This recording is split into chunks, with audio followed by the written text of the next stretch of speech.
Yo, what is going on, Madden Community? Collision Works here with another gameplay video for you all. Gentlemen, today we are going up against 6 Rings. This guy was an absolute demon. It's going to be the last gameplay of Justin Fields. I know I made a video a while back with Justin Fields talking about how he was my favorite quarterback in the game. And honestly, that still reigns true, but we decided today with the release of Mosphere to go ahead and get the new Lamar Jackson.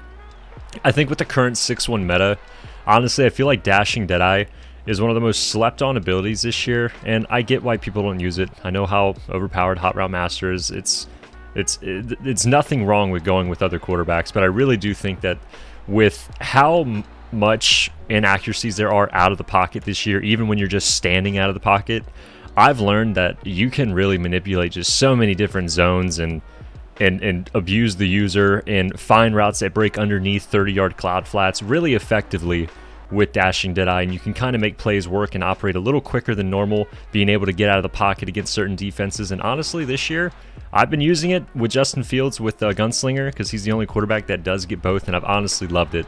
I've been able to really beat a lot of the 6-1 without really much problem, and I know it's kind of like I've built this player around one defense, but honestly, after the recent MCS tournament with John Beast and everyone running the 6-1, it's really taken the Madden streets by storm. I mean, during the MCS ladders this recent weekend, pretty much 80% of my games was going up against 6-1. So, you know, during those type of competitions, I think it's kind of worth putting all that AP into your quarterback because you really don't have anything else to operate with. I mean, you can go with Joe Montana and put like almost the equal amount of AP in him, but ultimately, with the Lamar Jackson coming out today, with how much I love traditional fours, we almost get the pick right there. I kind of thought, you know, we might not need that Gunslinger. I can just run, you know, 3 AP on Lamar and be able to put my AP elsewhere with other players as we fortunately strip Marshawn Lynch. It was such a long tackle battle, and gentlemen, if you ever see a tackle battle, sometimes it's just best to turn on to another defender and just start spamming RB. It's one of the easiest ways to get fumbles this year. But yeah, no, we ultimately decided to go with Jackson just because I felt like I just don't need Gunslinger on him with the traditional 4 QB release. And so yeah, that's what we have elected to go with our quarterback. We also picked up the new Donald Parham and all. But anyway, I should probably start talking about this gameplay as we're scrambling with Justin Fields. And in this gameplay, you're going to see the Dashing Deadeye light up if you ever see me roll out. Now, typically, the plan is, you know, if you're going up like a normal defense, stuff we've seen like Dollar and Nickel, I'm typically just going to stay in the pocket. The Dashing Deadeye is really made to counter the 6-1, and you know, I've almost said it to the point of nausea in the Discord, but a lot of people talk about beating 6-1 with a mobile quarterback, but I always say it's really about picking the right mobile quarterback, and I really think Dashing Deadeye is important in beating the pinched and crash down D-line, as my opponent's bunch in this game is just absolutely ridiculous. I mean, this guy, he really got down the field all game. You're going to see it without really any problem. This guy was a great player. He was able to really utilize his backfield apprentice, which I didn't even think he had on Marshawn. I don't know if it was a ghost route or just some type of bunch play I'm not familiar with that has some type of ghost route where he was able to stop like right in between my vertical hooks I was putting on my D lineman and just have his running back sit there so he could dump off. I mean, it was absolutely filthy. He had a really good scheme, and right there I manned up my linebacker to the RPO receiver, and I didn't even consider him getting picked up by the rest of the blockers. I don't know what I was thinking there, just kind of had a brain fart. But we're back on offense, trying to find X there on the deep post.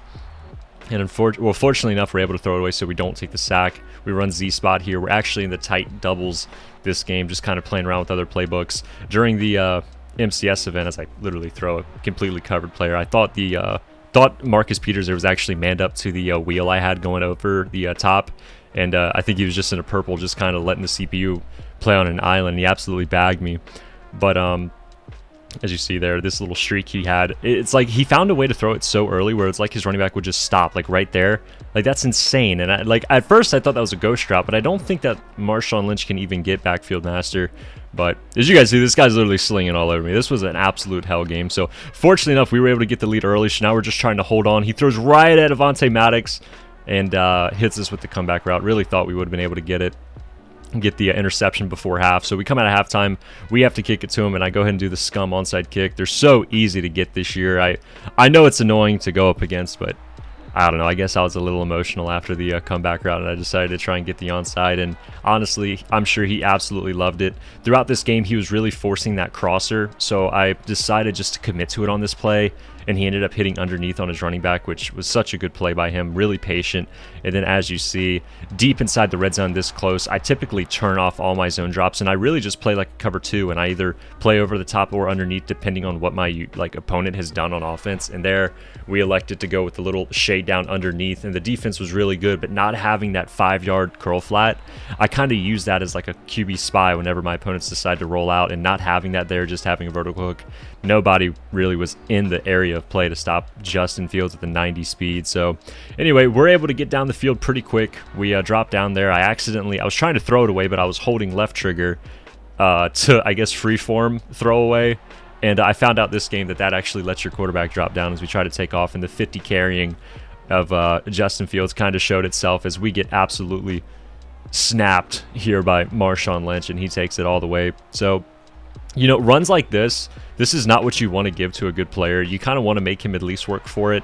So you hate to get him to score so quickly, but at the same time, we know that we can get down the field as well. This was my first game running tight doubles, so some of the drives were extremely sloppy, but some of them we actually were able to get down the field really quick, just like this one, and go ahead score. So basically, we're just trying to get back into this game, kind of score quickly, and really just try and get a stop on offense. We haven't had one. I think we had one at the start of the game, and then after that, this guy really just locked in. We had a 2-possession lead at one point. We were up 14 as we lurk artist him with Jordan Hicks, one of the best linebackers in the game right now. This lurk artist is honestly taking the game by storm. The Discord told me, they're like, Collision, you got to start using the lurk artist, man, or you're just going to look like an idiot out there. And once I've changed, everything changed, and I'm actually catching picks. Dude, it's literally gotten to a point where I'm literally just sitting in 4-3-6-1 or 4-3 odd, and I'm honestly loving it. I have lurk artists all over the field because they're better than safeties now. Like, I don't want safeties in the box anymore. As we go ahead, skirt, left with Justin Fields, easy tud. And, we had the 14-point lead. We gave the 14-point lead, and now we're able to tie it up going into the fourth quarter, and this game's become a tight one. As he throws his crosser and Avonte Maddox, this guy's been just a complete dog for me. In the Discord, we have trashed on him. We called him shorty, and he's played so big for me, man. I mean, we all know, size matters, whether we like it or not. It does. And this dude has nonetheless bought out for me. It really makes me consider the Jari Alexander that just dropped today, but I know you still want height, and with the new Donald Parham dropping, I don't know, these guys they might be bullied very soon. I don't know if we're gonna have to try to adjust and put safeties at corner or what, but it seems like each week now with all the cards dropping, the meta's shifting. But I know the Donald Parham is going to be a problem as we go ahead and get 7 there on that turnover drive. We're back on defense using Hicks. I'm trying to keep up with this damn Randy Moss, man, but this dude's literally just running right past me. I swear I thought I had him matched with just my user. But he ends up getting past me. 55 seconds on the clock. My opponent has no timeouts. 6 rings, looking downfield. I'm trying to play the flat on the right side of the field, but Alani Hooker breaks up Gronk's vertical route. Such a clutch breakup this year. You come down with everything, so being able to stop an easy touchdown like that was huge for us. As we're able to get the tackle, Buddy gets out of bounds. 29 seconds left. He's in bunch. He's looking. He throws it to our Terrell. I don't even know his last name. I'm sorry, boys. It kind of throws off the whole video, but he absolutely exposes us. So we're trying to get down the field with 15 seconds left. We still have 3 timeouts, man. So I know I can kind of hit the middle of the field. I'm just trying to play away from his user right now. I'm trying to look at where he's kind of knobbing his players. And we go underneath the Kyle Pitts. We journal left. You haven't seen it since August. And we're able to get into field goal position, boys. In 6 seconds, I called a timeout here because I don't even know where I dropped on the field, but I wanted to make sure in case I had one more play, I had it. And I called a timeout with 6 seconds left. It's not the best thing to do, but the kick is up. The kick is good. 2 seconds left. We got to stop a Hail Mary attempt. He elects to go with the halfback draw. And this dude scares the hell out of me right there. I swear I thought he was going to juke outside and be able to take it. But we had a clutch tackle. 45-43 win over 6 rings. This is a crazy fun game. Dude was absolutely elite. I hate playing against good players when you're labbing with the new offense. But honestly, it's kind of the best thing you can do just to really, see if it's worth it or not. Really try and lock in. But gentlemen, I appreciate y'all watching. I'm sorry this video was a little all over the place. I just kind of wanted to throw this gameplay out here and catch up with y'all. Expect another video soon. I'm going to do a pack opening of the most feared we had today. So if you guys are interested, that will be out. And then we'll be streaming live tomorrow on YouTube with these most feared players. And yeah, I'll see you boys tomorrow. We have Donald Parham. We have Lamar. We got Justin Simmons. We might pick up a few more. I'll see you boys tomorrow. Hope you guys had a good week. Love you boys. Take it easy. Peace.